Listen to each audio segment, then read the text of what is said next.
62% of buyers say they ghost salespeople regularly. But do you know why? In today's episode, I'm going to tell you the top reasons why your prospects are ghosting you and how you should go about fixing it. Check it out. Hey, everyone. Welcome to another great episode of the Sales Evangelist Podcast. I'm your host, Donald C. Kelly, the Sales Evangelist. And I'm so excited for another great episode. I'm so excited to be here with you today. On this episode, we're going to be talking about some strategies and ideas that you can apply to make sure you're not getting ghosted. Now, speaking about ghosted, happy Halloween. That's coming up later this week. Hope that you have a fun time going out trick-or-treating. I won't see you until after Halloween on the next episode. But have fun out there wherever you are. If this is your first time listening to our podcast, know that the show is designed to do two things. One, I want you to help you to build pipeline. And two, I want to show you ways that you can accelerate deals through the pipeline faster. Not having to be too complicated, but simple and effective ways that actually work. And that's what these episodes are designed for. Today's episode, we're going to talk to you a little bit more about on how you can make sure your deals are actually progressing through the pipeline when it comes towards being ghosted. Now, here are the things that I want you to be aware of. When it comes to being ghosted, oftentimes there are common things that apply. And if you can understand the pattern, and I'll go through some of these in this episode, you'll know how to tackle them over and over again. But the biggest thing that I'll tell you is being open and being direct. Now, I'm not talking about being forceful with your prospect, but being direct with them in that initial conversation. This is one way you can help to alleviate some of the ghosting that will happen, and I'll tell you. But the first one is not in this one happens to me all the time. But the prospect ghosts you because they don't have enough information. And you don't have enough information. This allows for them to feel that you didn't provide enough value, so to go somewhere. So let me give you an example. You ask the prospect a question. Maybe you're doing interrogation selling. Please don't do that. Listen to my past episode. But maybe you're doing something like, tell me a little bit more about the pain, or tell me a little bit more about the issue. Why is it a problem right now? And then a prospect tells you, yeah, we just need to get something fixed because we had a issue recently and our boss say we need to get this fixed. So your happy ears say, well, the boss says they need to get it fixed, so they're going to buy something right now. So therefore, they're ready, they're interested, and we need to move forward. So I'm going to go ahead and give them as much information as I possibly can and try to move this deal forward. Now, that's a huge problem because you don't have enough information. You don't have some deeper on the why. You don't have understanding of what happened. How is this impacting the organization? Is the boss looking for any other solution? Why this solution at this point? There's so much that can come from the follow-up conversation or follow-up information that you don't get. So what I always tell salespeople, whenever you get information from the prospect, stop. Instead of jumping to the next thing and say, great, well, we can give you a demonstration of our solution. We can show you about our features and benefit and how this can prevent this from happening. Ask them just a simple question. Interesting. Tell me more. That's all. I'm telling you, there's so much more that can come from each of the questions. Or is there something, I like to use this phrase as well. This is another way of saying it. Is there anything else? Those two are simple phrases that you can utilize that's going to help you to get more intel from the prospect and to have better conversation. Try it, and I promise you, you're going to see it's a night and day difference. Number two, selling to the wrong person. Now, go back to my last episode. We did talk about selling, making sure you don't insult somebody and saying, are you the decision maker?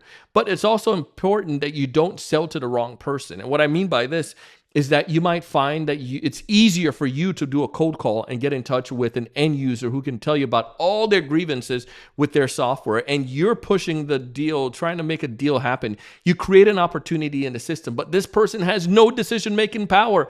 Don't insult them, but you can also look and just see who else is in the organization that may be a part of a buying committee. Look at your past deals, or you can bring that up. Usually when someone like a company like yourself make an investment in a solution like this, these are some of the folks that are usually part of that process. Tell me about what's your process when it comes to making a decision. They'll probably essentially tell you right away, like, yeah, it's not a big, that's not what I'm going to do. Or, yeah, I'm just going to, you need to talk to XYZ within the organization. Oftentimes these people will jump into the conversation and they're excited to talk to someone who gave them some time. and they don't want to lose that, so they'll keep having meetings with you. One of my managers and sales trainers in the past call them Seymours. They can only say, I want to see more information. I want to see more of this, but they have no buying powers at all. But you need to be able to get that information. Listen to my past episode and tell you how you can make sure you get the right people in the right conversation as well.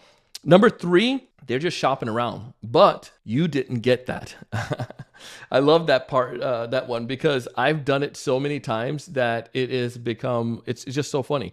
And what I mean is, like, the prospect is, they're just looking around, but because I just had happy ears, go back to point number 1, I was just so excited to solve a problem and to talk about my solution and how wonderful we are that I had no clue that they were just shopping around. And one way you can get this is ask who else they're looking for. Bring it up and be transparent. Remember, I say be direct. Many of the people initially, when we start working with them, they're usually evaluating multiple vendors. What other vendors? Now, the assumption here is if you assume that you're the only one they're working with, maybe you come from referrals. But if they did come from a referral, there's a higher chance that you won't lose this anyways. But some people get into the scarcity mindset, like, I don't want to give that into their mind. Maybe they're not looking at it in vendors and they feel they have to go look at vendors. I don't care who you are. Right now, these prospects, the way if they're buying anything, nobody wants to take the blame and say that they picked the wrong vendor. So they're doing research and they're going to look at multiple companies.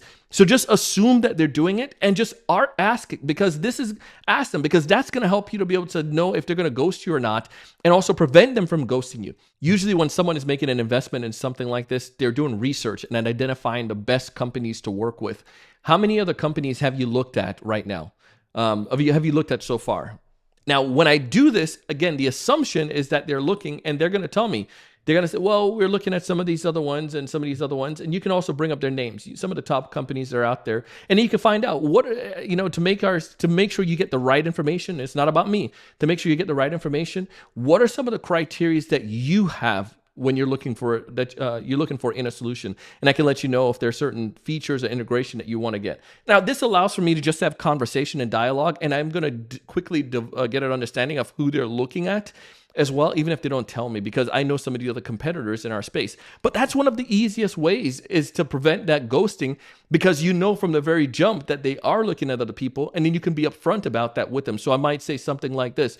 Now, what I would like for you to do, you're going to get to a point, you're going to look at some other companies, and you're going to see others out there. I would love for you to give us a second look afterwards.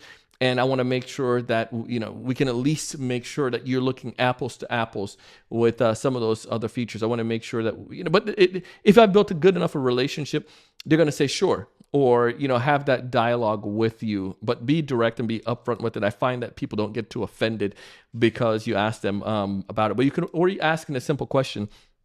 Now, after you're done doing some research, are you going to communicate back with some of the other prospects? After you do your research, would you be willing to have another conversation with me?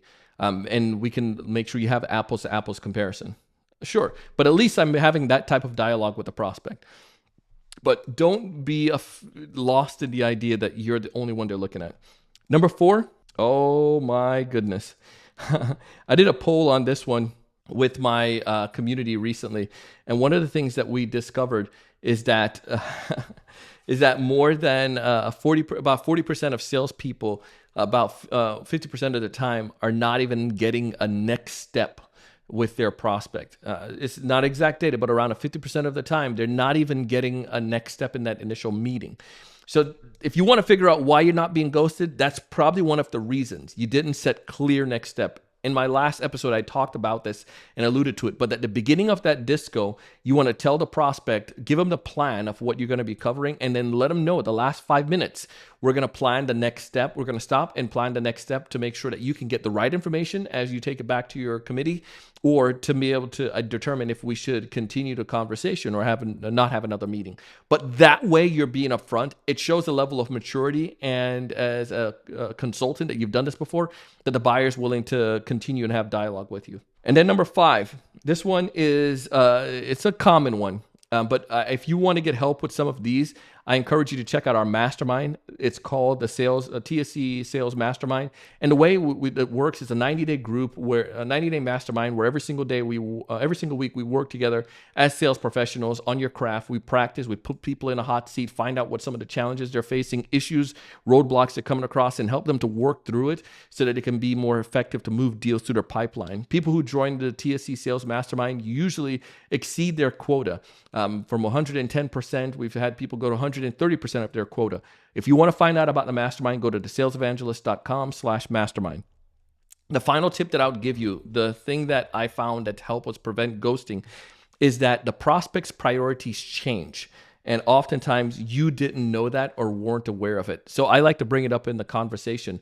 I would like to find out, why is this, and this goes back to the first one with the happy ears. Find out, why is this a priority right now? Find out what, you can even ask them, what would cause you guys not to pursue or do anything right now with this? And they may say, it may be just a Band-Aid. If they're going to give you the level of urgency that this might have, or the reason why, if the executives are talking about it and this matters to them, if something that they're trying to do from an initiative wise, that's going to help them to earn certain revenues or whatnot, to fix certain problem or to prevent certain loss. Like, those are some initiatives that are probably going to be not going to lose their steam. But if you don't know why, maybe you find out next week the person ghosts you and it happens for a few weeks, and then you finally get a hold of them and they say, yeah, the initiative changed. It wasn't a priority anymore. But you didn't know that. You didn't know how big of what level of priority this was. Was it a DEFCON 5 or was it DEFCON 1? Like, you didn't have that understanding. So you need to make sure you get that from the prospect, and that comes from just having dialogue. I found that to be the best way to fix those issues. I mean, these are simple ideas. They're not too complicated. But however, most times I find that salespeople don't do them, and they find themselves in quagmires or getting ghosted over and over. It's the Halloween season, but you don't have to be ghosted. You want to make sure you actually don't get tricked. You want to get some treat, get some Snickers or Mr. Beast bar. Listen, I want you to thrive and I want you to succeed. Check out our sales mastermind. Would love to have you join us. As always, I want you to raise your level of thinking. I want you to build a strong pipeline. I want you to close more deals, but most importantly, I want you to go out and do big things. See you on the next one.